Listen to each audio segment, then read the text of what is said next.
જય ભગવાન, જય શ્રી કૃષ્ણ. સૌથી પહેલાં તો બાધા ના રાખવી. બાધા એટલે ઓબ્સ્ટ્રક્શન. ભગવદ કાર્યમાં કોઈ ઓબ્સ્ટ્રક્શન નંખાય નહીં. તમે વિધિના નિર્માણ મુજબ બધું કામ થયા કરે છે. ભગવાનને વિનંતી કરવાની, રિક્વેસ્ટ કરવાની. નમે ભક્ત પ્રણશ્યતિ, ગીતાનું વાક્ય યાદ રાખવાનું. ભગવાન કૃષ્ણએ કહ્યું છે, મારા ભક્તોનો કોઈ પણ દિવસ વિનાશ થવાનો નથી. ભગવાને ભક્તિને ટોપ પ્રાયોરિટી આપી છે. અને વિષ્ણુ સહસ્ત્રમાં કહ્યું છે, સ્તુતિ સ્તોતારણ પ્રિય. ભગવાનને સ્તુતિ ગમે છે અને સ્તુતિ કરનાર સ્તોતા પણ પ્રસન્ન છે. એટલે હંમેશા ભગવાનની સ્તુતિ કરવી.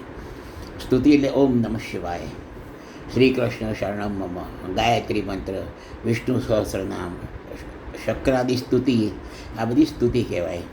જ્યારે આપણે સંતાન માટે, પત્ની માટે, ઘર માટે પ્રોપર મંત્ર કરીએ એને પ્રાર્થના કહે.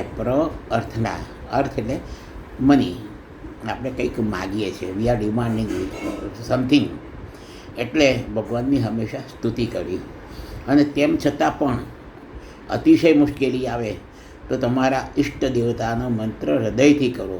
પૂજાનો રૂપ બંધ કરી દો, દીવો પ્રગટાવો. પછી આ જીભ છે ને એ આમ દાંત વચ્ચે દબાઈ દેવાની, અને દાંત વચ્ચે દબાઈ અને તમારા ઈષ્ટ દેવતાનો મંત્ર જાપ 10-15 મિનિટ સુધી કરો. એટલે જીભ દાંત વચ્ચે કચડી, એટલે તે એક્સ્ટ્રીમ સ્ટેજ કહેવાય.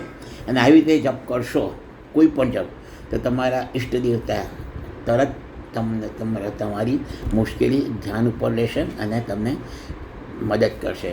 જય શ્રી કૃષ્ણ. હર હર મહાદેવ. ઓમ નમઃ શિવાય.